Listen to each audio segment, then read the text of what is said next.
बिस्मिल्लाहिर्रहमानिर्रहीम अस्सलामु अलैकुम अल्लाहुम्मा सल्ली अला मुहम्मदिन व अला आलि मुहम्मद कमा सल्लैता अला इब्राहीम व अला आलि इब्राहीम इन्नका हमीदुम मजीद अल्लाहुम्मा बारिक अला मुहम्मदिन व अला आलि मुहम्मद कमा बारकता अला इब्राहीम व अला आलि इब्राहीम इन्नका हमीदुम मजीद।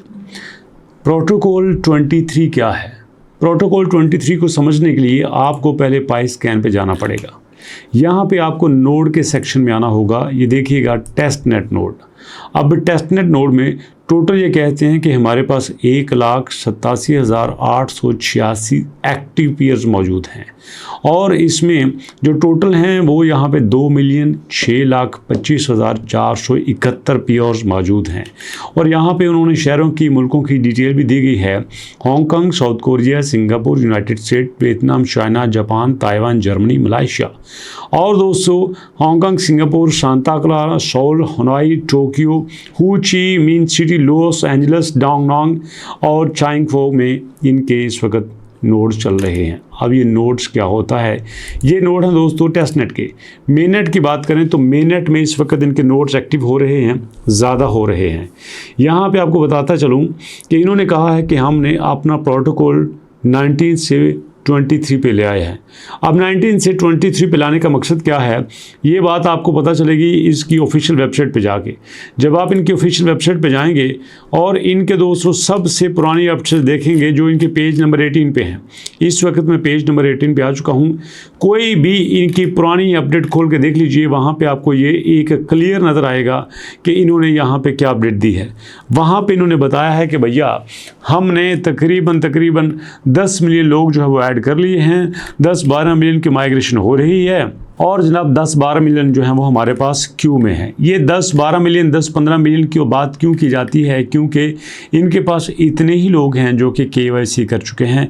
ये देखें 25 मिलियन इंगेज पायनियर्स। जी हाँ, ये उस वक्त की बात है जब आज से 4 साल पहले की है, लेकिन अभी ये क्लेम करते हैं कि हमारे पास 25 मिलियन नहीं हैं बल्कि हमारे पास 65 मिलियन हैं। ये क्यों 25 मिलियन 65 मिलियन क्लेम करते हैं और किसी जगह पे 10 मिलियन की बात क्यों करते हैं? इसलिए कि इनका मानना है कि हमने तकरीबन 12 या 14 मिलियन लोगों की डाटा को माइग्रेट कर दिया है और जो हमने KYC किया है वो तकरीबन 20 मिलियन के राउंड अबाउट है। लेकिन सवाल ये पैदा होता है कि भैया आपके पास तो लॉन्चिंग के बाद 65 मिलियन लोग थे लेकिन आपने सिर्फ KYC 25 मिलियन की है, तो इसका मतलब ये है कि 65 में से मैक्सिमम, आपकी बात मान लेते हैं, मैक्सिमम आपके पास 25 मिलियन लोग हैं। बाकी जो 40-45 मिलियन हैं आप उनका क्या करोगे? तो इसके जवाब इन्होंने ये कहा है कि हमने यहाँ पे नोड V23 लॉन्च कर दिया है। नोड V23 क्या करेगा? यहाँ पे जो आपकी KYC होती थी वो बहुत स्लो होती थी। मैं KYC के लिए अप्लाई करता था। पहली बात तो ये है कि लोगों का KYC की इन्विटेशन ही नहीं आता था। ये अल्लाह करके किसी दा आ गया तो भैया वो जाएगा मैनुअली किसी और दूसरे के पास, वो देखेगा इसकी तस्वीर को, इसके फादर नेम, इसका birth name, each and every detail देख के उसके बाद करेगा हाँ अब इसकी KYC होनी चाहिए। KYC होने के बाद उसकी माइग्रेशन का स्टेप आता है। लेकिन अब पाई ने महसूस किया कि लोग यहाँ पे इसकी सुस्ती की वजह से, जी हाँ, एक तो सुस्ती की वजह से, दूसरा स्केलेबिलिटी की वजह से। अब स्केलेबिलिटी क्या होता है कि हमारे पास एक प्रोजेक्ट है, वो इतना है, हमने उसको फैलाना है, लीजिए इतना कर दिया, हमने उसको स्केलेबल कर दिया, हमने उसको बड़ा कर दिया। तो बड़ा करने के लिए उसका बड़ा होना ज़रूरी है, लेकिन बड़ा करने के लिए उसको बड़ा मैनेज करना भी ज़रूरी है। और मैनेज करने के लिए आपके पास ज़्यादा टीम चाहिए, ज़्यादा सॉफ्टवेयर चाहिए।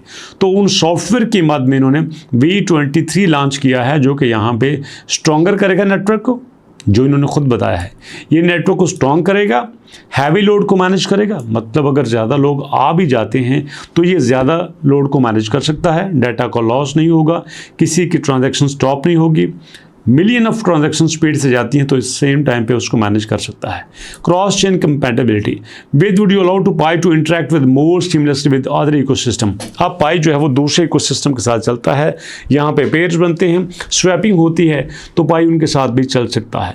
अब ये तो हो गया V23 का थोड़ा सा यहाँ पे इंट्रोडक्शन। सवाल ये पैदा होता है कि अगर V23 आ जाता है क्या होगा? जो एक्सपर्ट एक्सपेक्ट कर रहे थे कि V23 के आने के बाद मार्केट में हंगामा मच जाएगा, ये हो जाएगा, वो हो जाएगा, ऐसा कुछ नहीं हुआ। हाँ, एक फ़ायदा हुआ है कि आपके पास जो पाई कॉइन है वो रुका हुआ है 34 पे। कल की बात करूं तो कल अगर देखें तो ये 34 पे नहीं था, बल्कि इसको हल्का सा नीचे 23 के करीब भी देखा गया है। तो ये 23 पे नहीं आता बल्कि 34 पे टिका हुआ है, ये अपने आप में बड़ी बात है। और इसी वजह से आप देखो पाई की जो सर्कुलेटिंग सप्लाई है उसको 8 बिलियन भी क्लेम नहीं किया जा रहा। अगर 8 बिलियन क्लेम हो जाती है तो मैं समझूंगा कि ये अपने आप में अपने हाथों से अपने ऊपर छुरी चलाने के बराबर है। मतलब पाई कॉइन खुद ही कहेगा कि यार हमसे सर्कुलेटिंग सप्लाई मैनेज नहीं हो रही, हमारे पास अंधाधुंध अनलॉकिंग हो रही है। तो यहाँ पे जो यूज़र है, जो पायनियर है, वो पैनिक होके हो ही नहीं सकता यहाँ पर सेलिंग ना करें। तो इसका मतलब ये है कि इस वजह से ओवरसोल्ड का प्रेशर आएगा और पाई की जो प्राइस है पक्की बात है 0.30 से नीचे गिर जाएगी। अगर इसकी प्राइस 0.30 से नीचे गिर जाती है तो फिर समझ लेना कि पाई के पास रिकवरी के चांसेस कम हैं। हाँ, अभी जो एक बड़ी पॉजिटिव न्यूज़ सुनने में आ रही है, पाई ने 3-4 बातें बहुत बड़ी की हैं।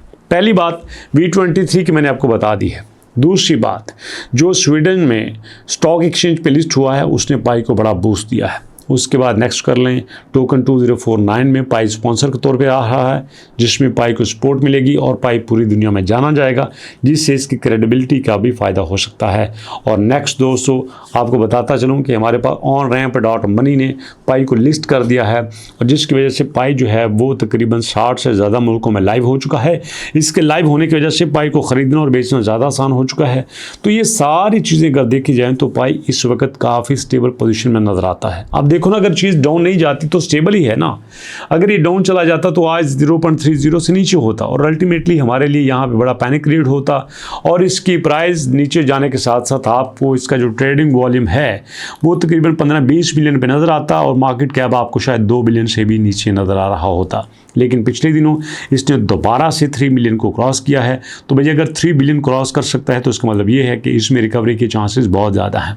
एक्सपर्ट ये कहते हैं अगरचे कि क्रिप्टो इस वक्त सारी की सारी डाउन चल रही है, आप डे में देख लें, आप वीक में देख लें, डाउन चल रही है, तो यहाँ पे रिकवरी के काफ़ी ज़्यादा चांसेस हैं।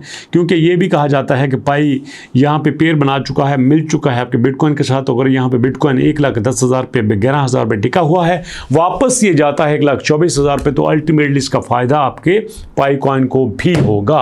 और अगर ये पाई कॉइन को फ़ायदा देता है तो अल्टीमेटली फ़ायदा हमारा होगा। तो इसी उम्मीद के साथ कि आने वाले वक्तों में ये रिकवर करेगा, प्राइस ऊपर जाएगी और बहुत अच्छे तरीके से जाएगी। तो इंशाल्लाह मुलाकात करते हैं नेक्स्ट वीडियो में, तब तक के लिए अल्लाह की अमान।